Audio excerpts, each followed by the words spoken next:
Washington, the hazard lights are blinking for President Joe Biden after Democratic setbacks in this week's elections, but the president professes to see no reason for panic. Just 1 year after he rode to the White House with a record 81 million votes, Biden saw Democratic stalwart Terry McAuliffe fall to first-time Republican candidate Glenn Youngkin in the governor's race in Virginia, a state that Biden had won by 10 percentage points. In New Jersey, incumbent Gov. Phil Murphy barely won in a state that Biden had won by 16 percentage points. But with some on the left warning that Democrats face a five-alarm fire, Biden is making the case that the electorate's mood and Democratic fortunes will improve when he gets Congress to pass his domestic agenda. People need a little breathing room. They're overwhelmed. And what happened was, I think we have to just produce results for them to change their standard of living and give them a little more breathing room, Biden said Wednesday.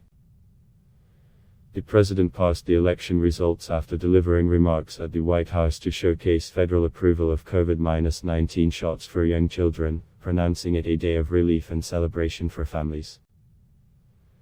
But even as he argued that his administration was making progress in moving past the coronavirus pandemic and that his domestic spending plan is the bomb to soothe an angry electorate, the president rejected the idea that the Democrats' poor showing at the polls was linked to intra-party delays in advancing a stalled $1 trillion infrastructure bill and a 10-year, $1.75 trillion package of social and environmental initiatives. Instead, Biden said, even if the bills had passed ahead of Tuesday's election, it probably wouldn't have mattered much for McAuliffe, who drew more votes than any Democratic gubernatorial candidate in the Commonwealth's history.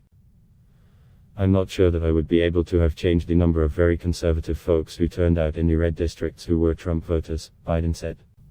But maybe. Voter surveys tell a different story. 3/4 of voters said drawn-out negotiations in Washington over Biden's governing agenda were an important factor in their vote. Those voters were more likely to back Youngkin, according to preliminary results from AP Votacist, a survey of Virginia voters. The president now sees his support diminished, with 47% of Virginia's voters approving of his job performance and 53% disapproving, a split similar to U.S. adults nationwide in recent AP North polling. Rep. Jerry Connolly, a Virginia Democrat, said the results in Virginia, where GOP candidates also won statewide races for lieutenant governor and attorney general, should be a wake-up call for Democrats and Biden ahead of 2022 midterm elections in which they are looking to protect razor-thin majorities in the House and Senate. I think the president's tanking approval rating really made it very difficult for the ticket to rise above that, Connolly said.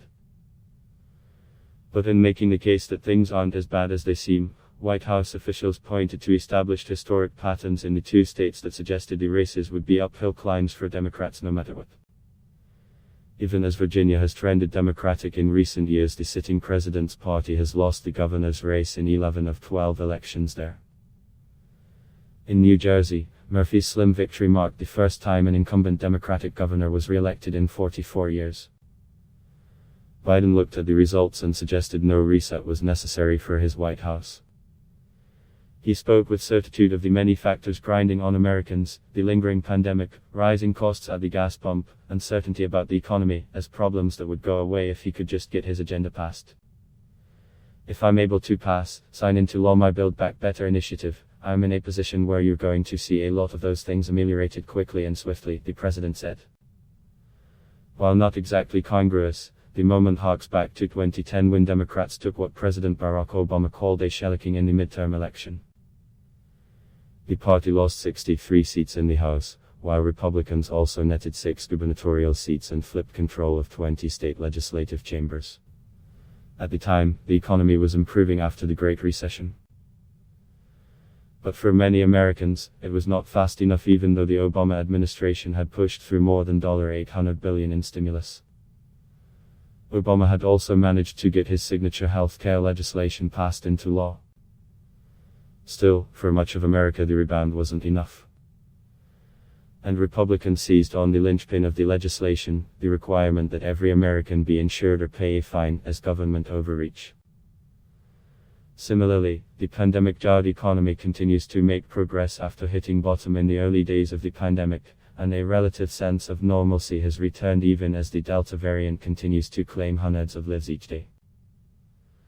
White House officials insist they are optimistic that the problems for Biden and Democrats will be short-lived, that political pain will recede as COVID-19 cases decline and kids get shots, and Democrats move closer to passing the infrastructure bill and the president's domestic agenda. But if passed as prologue, the burdens of the moment on the electorate could prove too heavy a lift even if Biden gets what he wants. Historically speaking, passing big legislation does not lead to electoral success, said Kyle Kondik, an elections analyst at the University of Virginia Center for Politics. Voters just often won't reward those things, and sometimes they punish aggressive legislating. Adblock test why.